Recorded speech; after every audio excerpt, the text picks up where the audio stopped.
now, is everyone ready now? Whatever you guys are ready, go for it. Pull from the bottom, Coach. Okay. The bottom up. Bottom up. Yes.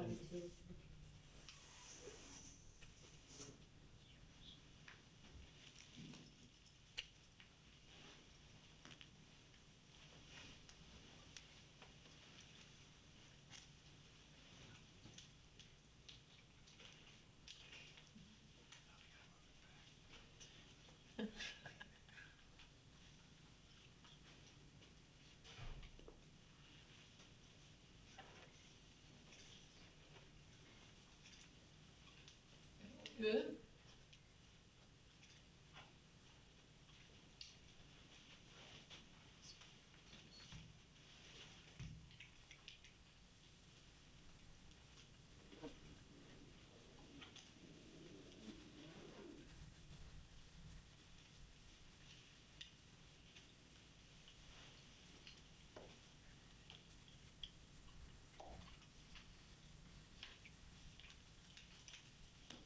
We good, everybody?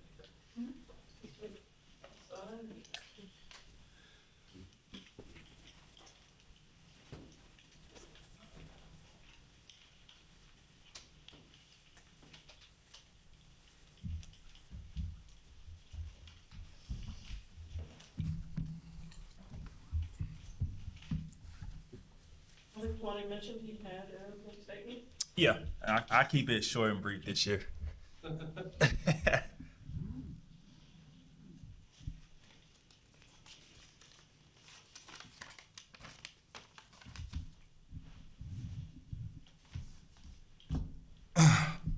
So again, I want to thank everyone for coming.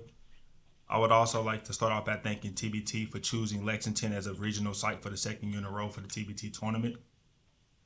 Secondly, I would like to thank our support team, the University of Kentucky, the men's basketball program, their support staff, the players, and our sponsors for allowing us to represent them in a great fashion.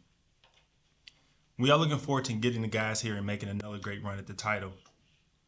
I'm very grateful that another Kentucky legend is going to be leading our group this year as the head coach. Coach Sean Woods was awesome with the guys last year, and I'm excited to see where he takes us this year. As of today, our roster is Willie Cauley-Stein, Deron Lamb, DeAndre Liggins, Archie Goodwin, Ansley Amanor, Aaron Harrison, Andrew Harrison, and Khalil Whitney. We have one more player committed who is not a UK player, but he has ties to Coach Sean Woods, and he will begin to announce soon. We are looking forward to adding 1 or 2 more players, just waiting on a few guys in their schedules. We had a player decommit this year because of contract obligations that he had to go to his team early this year. And at this moment, I would like to open it up for questions for me and Coach Sean Woods.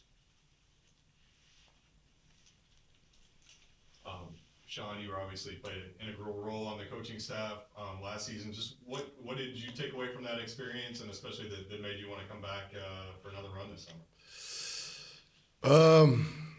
First of all, this is one of the most modest men in that I know. Okay,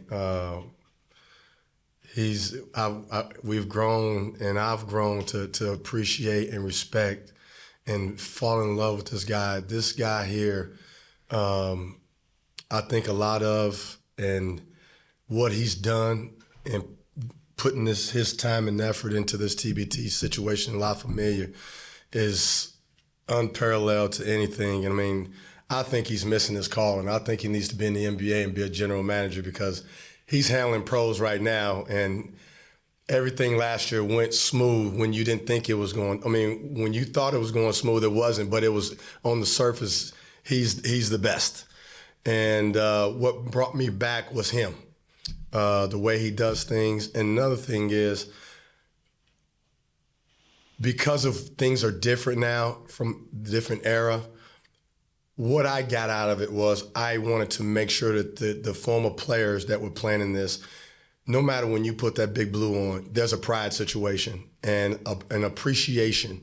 And I wanted to make sure that those players knew how relevant they were in the state of Kentucky and being a former Kentucky basketball player. And it was surprising that they didn't understand, but by the time they left, they did. And that's what I got out of it most of all.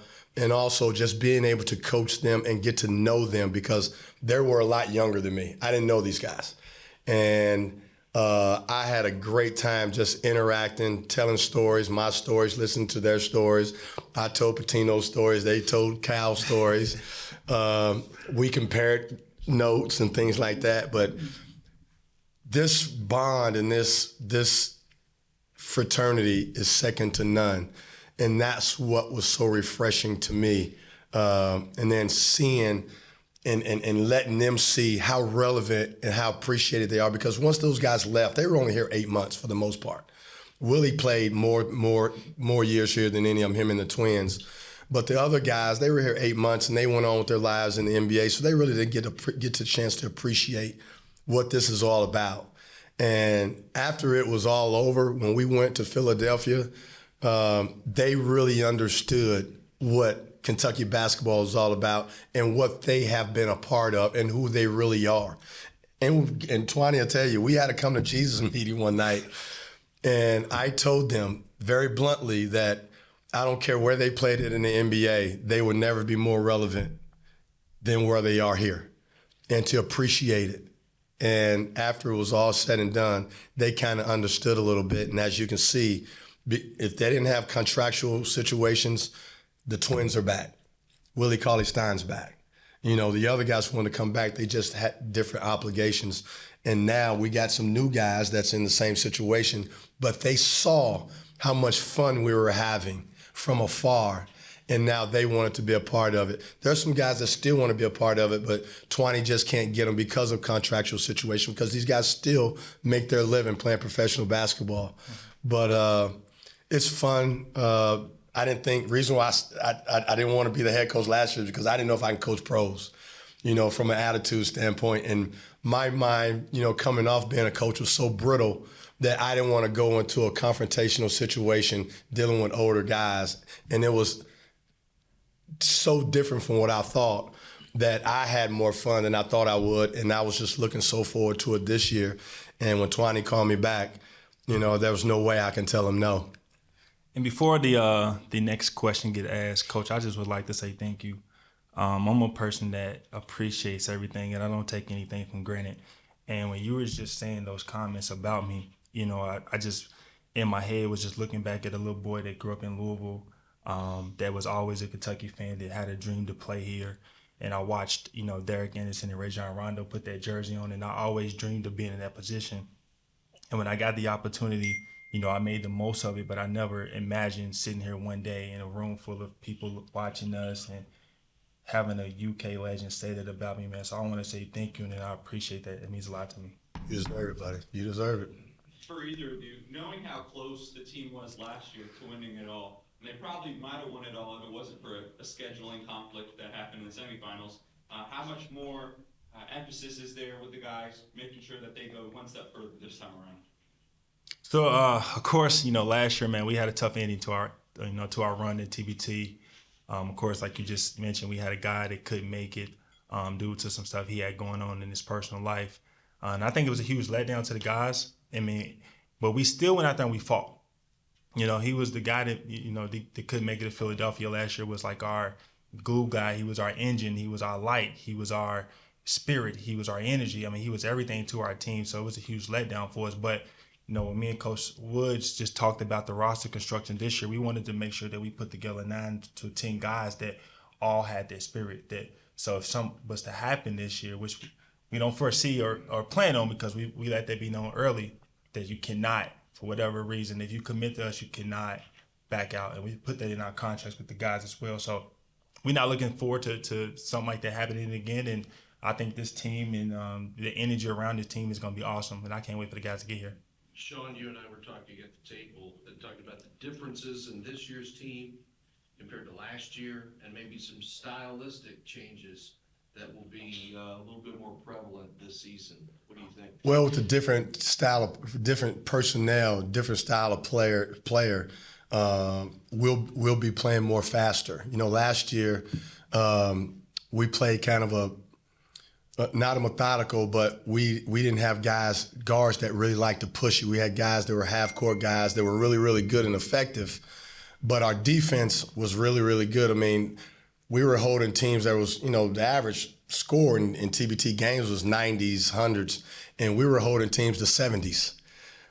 But, you know, we would never get fast break opportunities. Now, with the personnel that Twanny's put together, you know, with the Archie Goodwins and the Deron Lambs and things like that, we'll be able to play faster than we did last year. And will be more fun to watch, that's for sure. But, man, this guy just never ceases to amaze me with the personnel that he puts together.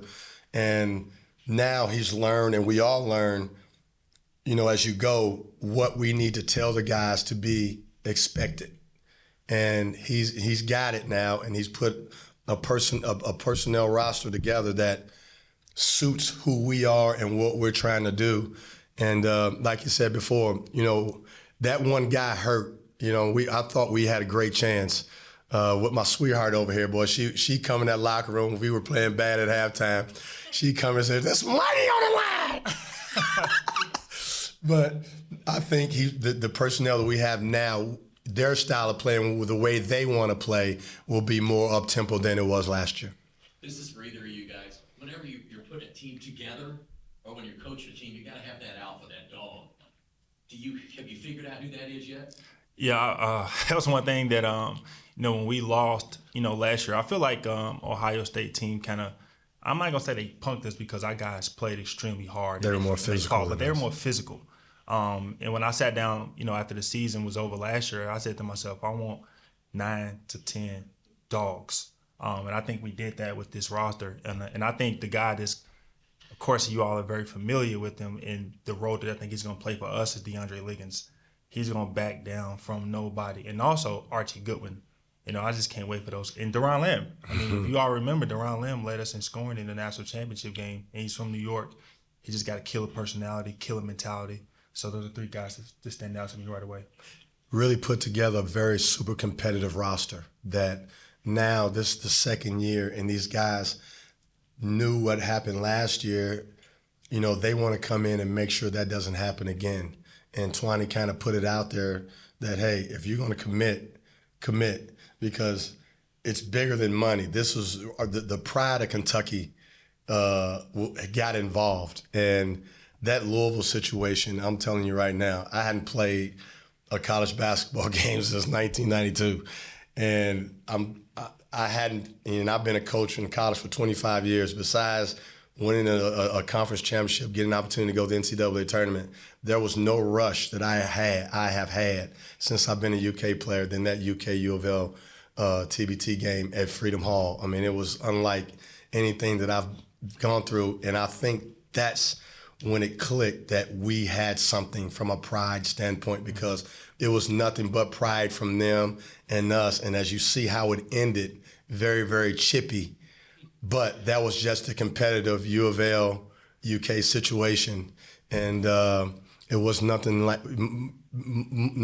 it in all my years, in 25, 30 years since I've been gone. But this is fun. This is fun. And this guy here is the ultimate professional. And, you know, when you look at something like this, most of these people, it's just a fly-by-night deal. Let's try to go get, you know, put some guys together. They'll meet up for a weekend and let's do this for, you know, see if we can, you know, win $1 million. No, he made it professional. He made a camp. We got a camp. You know, how many guys can go and practice with their college team that they're representing, like we're going against, and get to practice with Mark Pope and the Cats, you know, every single day. So this has been an A1 organization, an A1 situation, and looking forward to it again. Can you talk about team chemistry? That was something that we, you know, going in, didn't know what it would be like. But after we had that come to Jesus meeting, it wasn't about me, it was about we. Yep. And that's the reason why we had such a good time last year, is because we didn't have any selfish things going on. You know, and that's very, very rare when you got guys coming from overseas and they're just thinking that, hey, I'm just going to go over here and get mine. And that wasn't the case. And the guy that left us, okay, he had just signed a multi-year contract, $1 million contract overseas. But little did he knew, after he made a decision to leave us, there were NBA scouts calling me and calling Twani saying, is this guy going to play? Because we wanted to see him. Yep. So this is a situation where basketball is so universal and everybody's watching. There were NBA scouts watching us. And we had a couple guys that was kind of striking some interest a little bit.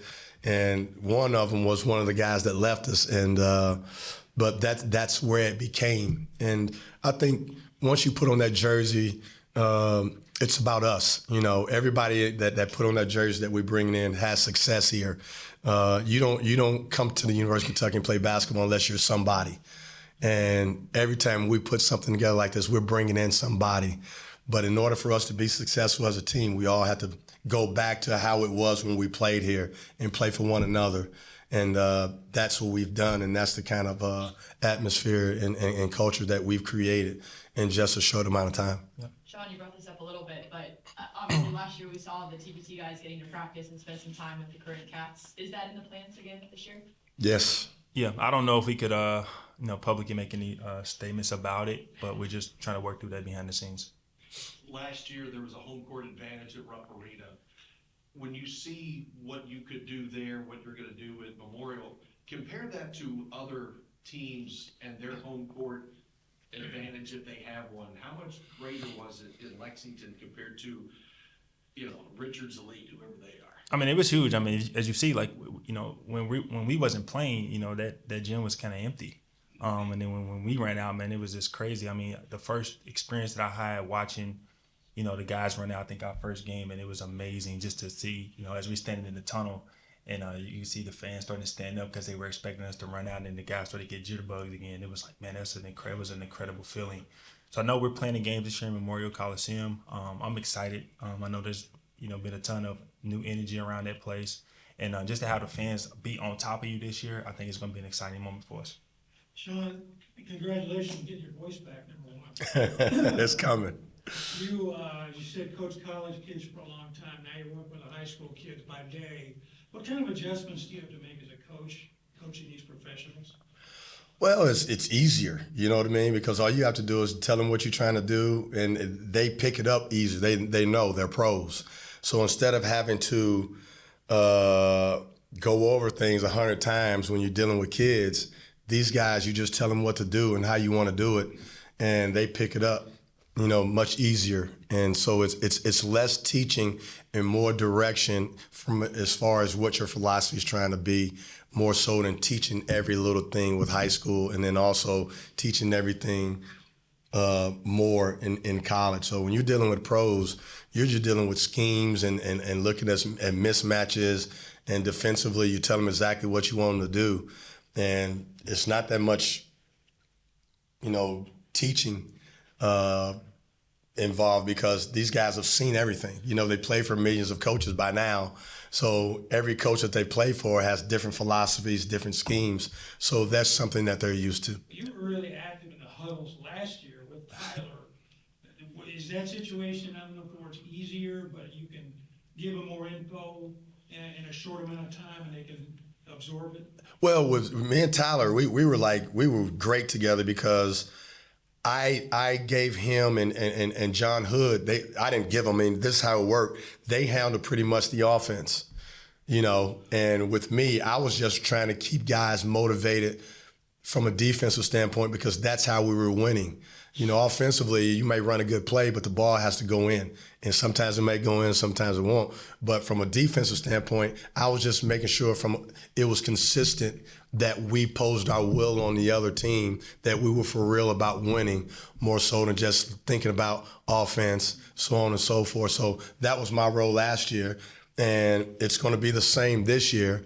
But I would be more, because I'm the head coach, more on the offensive end, but I'll have still a couple more guys, because as a coach, you want other guys to help and have input. They're giving their time and effort, so they want to show what they can do and what things that they know. So, being a head coach, I understand that, and you want to give your assistants and the opportunity to have their platform. And so it'll be the same thing, except for I'll just be the head coach. How important was it to have returning players such as Willie and the Harrisons come back this year? Oh, it was huge. It was huge for us. I mean, Willie was kind of our staple. You know, when we looked at this roster, we said, you know, we want to start with Willie. So Willie was the first call that I made. You know, Willie was an incredible player for us last year. I think Willie got a huge contract after playing for TBT, after playing for us last year. So he was a staple of our team, and I wanted to build everything around Willie because Willie, this whole thing changed his life outside of playing basketball. I mean, he's come back. I think he's living here now. He's fallen in love with Lexington. Yeah, you know, he's back in school. So to have Willie be able to tell these guys, and he's helped us also with recruiting. You know, we put Willie on the phone with certain guys, and he's explained what this feeling and what this situation was about, how serious we take it. So I think it's going to be huge to have somebody like Willie and the Harrison twins coming back, because now they got that experience. The guys got that feel of what it means to come back and put that jersey on again. It's not the Kentucky across the chest, but, you know, it is the Kentucky across the chest. And having those guys come back and be a leader for these guys was huge for us.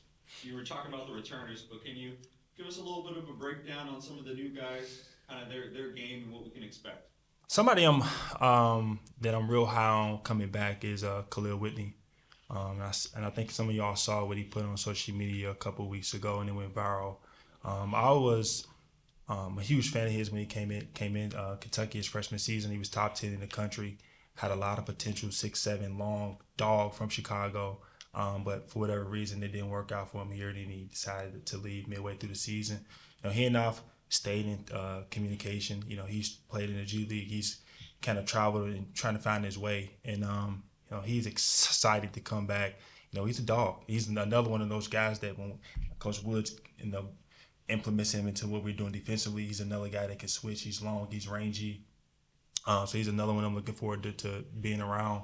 And then Deron Lamb, I mean, he was my teammate when I played here. He was, of course, led us in scoring in the national championship game, but he's a marksman. He's a three-point shooter. He's a scorer. You know, you put Deron in any system, he's going to be able to go get his. And then, of course, you know, we're going to be tall. We're going to be long. You know, we go 6'4", 6'5" with the twins. Deron 6'4", 6'5". DeAndre 6'4", 6'5". You got Khalil 6'7". And then also, too, Ansi Amador. You know, he's a guy that we've been at it for a couple weeks now before he committed. Took him to breakfast, and he looked at me and he said, "Man, I saw how big this was last year. You know, us being able to scrimmage against you guys and us coming to the game, and I saw how big the Louisville game was. I want to do this."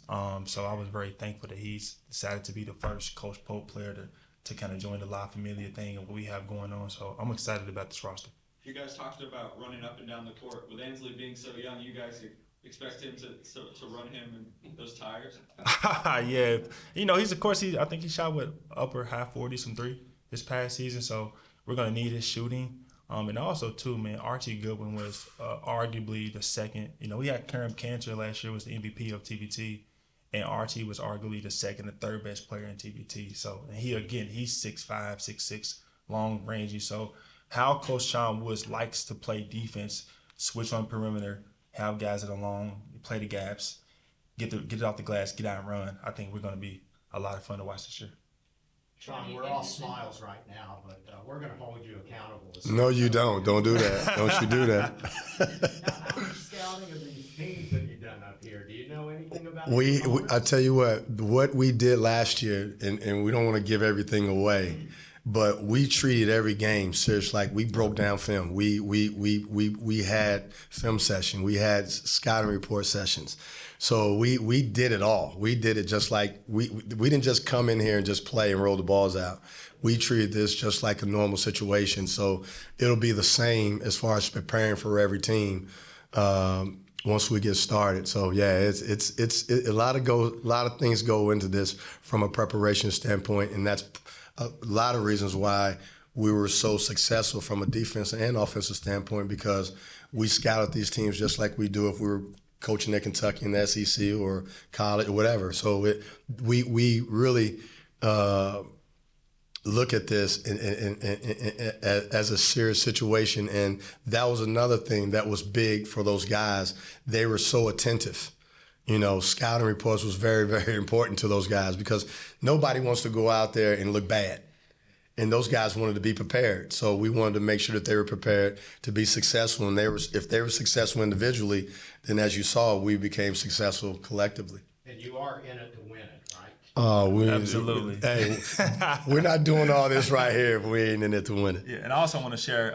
So we lost, the race the first to 4,000 tickets for home court advantage to the team up the street. But we're still also in the running just in case Louisville loses. We continue to win. It's the second closest to 4,000. The first to 4,000 gets the home court throughout the entirety of the tournament. So if Louisville loses, or we have to go on the road and beat Louisville, or whoever that team is in that region, then we could potentially come back home for the Final Four and play it in Memorial Coliseum. So we want to get it out there to our community, our supporters, and our fans to go get them tickets. Speaking of fans, what can you say about the fan engagement from last year and what you're expecting for this season? Man, it was awesome. After every game, guys hung around after the game and took pictures, stayed out there, a little longer, signed autographs. Once we got back and, guys got changed and showered out, we came back onto the floor, and some of the fans that were still around, they got to interact with them. We set up an autograph session. We haven't got the date yet, so we allow these guys to, get that fan interaction again and sign autographs and kiss babies and do all that they used to doing while they were playing. But it's awesome. I mean, these guys, we have several events. And I also want to thank somebody that's not on camera right now, Brittany. She's amazing with the guys from a marketing perspective. I badger the guys a lot with doing some things that I wanted to do, but she's also, somebody that's behind me, just also following up and making sure these guys do the things that they have to do to market it, to get their name out there to help with this ticket stuff. So I'm excited about, all the stuff we have planned for the fans. Tony, in addition to all these games, I know you all are also excited about this Champions Week. From a just service perspective and a community perspective, what are you most looking forward to with some of those events? Yeah, so Champions Weekend last year was our first year doing it, and so when I looked at this whole thing, I said, okay, these guys are going to come back to Lexington and play basketball, but I wanted it to be bigger than just playing basketball. And one thing we learned from Coach Cal when I was here was service and serving others.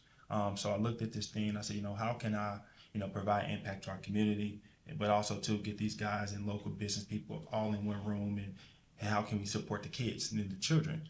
So I put together a weekend called Champions Weekend, where we have several events throughout the weekend where guys are in the community, they're giving back.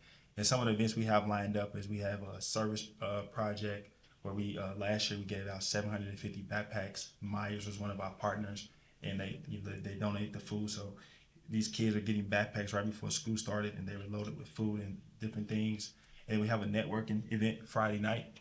It's going to be at the Elwood Hotel. And for me, I thought, man, what an opportunity to have these guys back. A lot of these guys now are starting to think about what they're going to do after they're done playing. So I thought it would be awesome to get these guys around some business people and start making those connections and networking.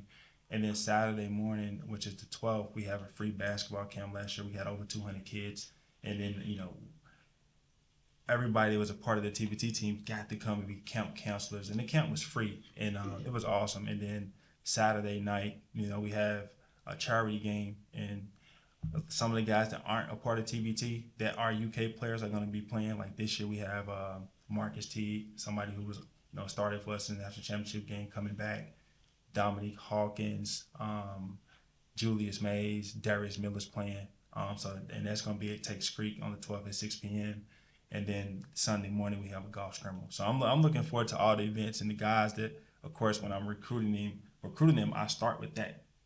I want you to come back to Lexington, and not only just for the basketball reason, but I want you to come back and serve and give back. And the guys are, oh yeah, let's do it. They'd be excited about it. 20, doing all that stuff off the court. We were just talking with Coach Pope and some of the new players about how bonding off the court will help you on the court. How much of a difference do you think doing this community work, scrimmaging, hanging out off the court will help you guys during this? Yeah, every team needs time away from the court to build chemistry. That was very huge when I played here with the guys, and we did a lot of stuff off the court. And so I kind of wanted to keep that same process with the guys that I'm building this thing with now.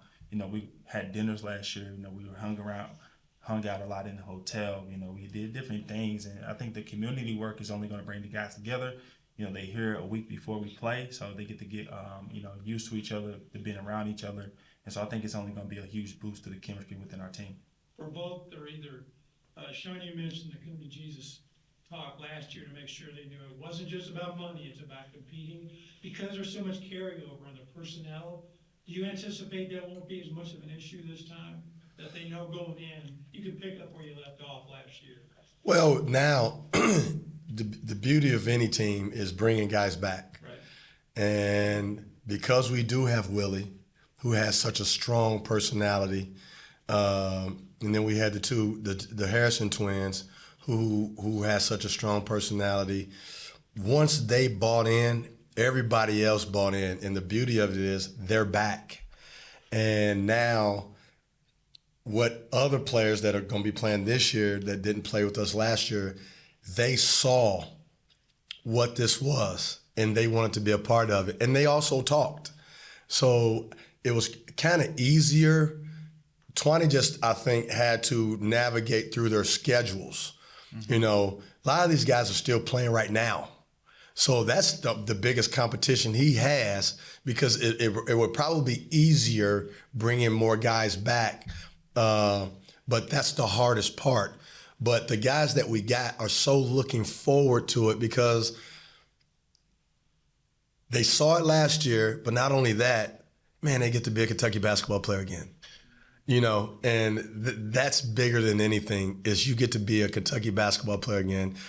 The only sad part about it is they don't get to play in Rupp anymore, but they get to play where it all started, in Memorial Coliseum, and we all have blood, sweat, and tears on that court in that building. So that's going to bring a little more camaraderie to the situation too. But this guy here, you know, just think about what he just said. You know, all the activities that's going on. No other TBT team is doing this. No other TBT organization, and you only can do it here in Kentucky.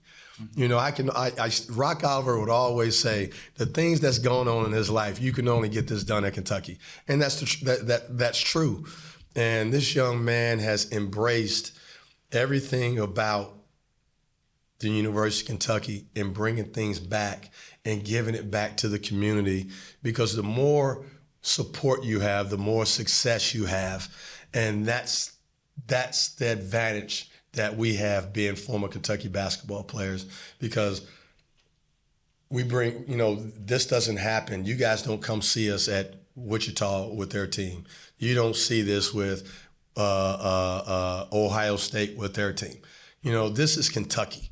And this is what separates us, not only while you're playing, but as you can see, when you're done, you're still somebody at the University of Kentucky, and that's what this is all about. And he's done such a great job of taking advantage of that, putting this together.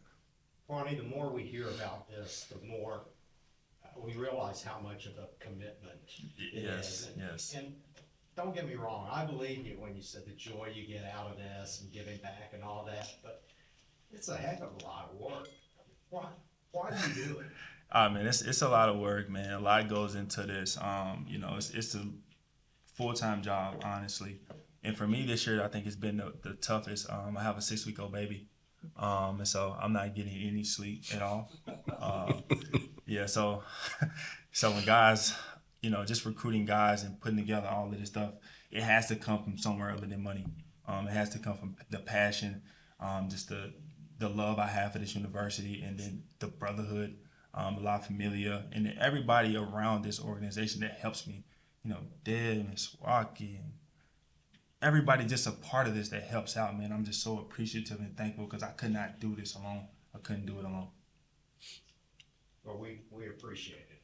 It's an exciting thing to have during the course of the summer, so. Yes, sir. Thank you. Everyone good? Awesome. Well, when's our first game, Swan? You want to tell everybody that? Our first game is that Friday at 9 p.m. And of course, as you can see, if we win, we're gonna have an SEC. We could potentially have an SEC showdown with Auburn.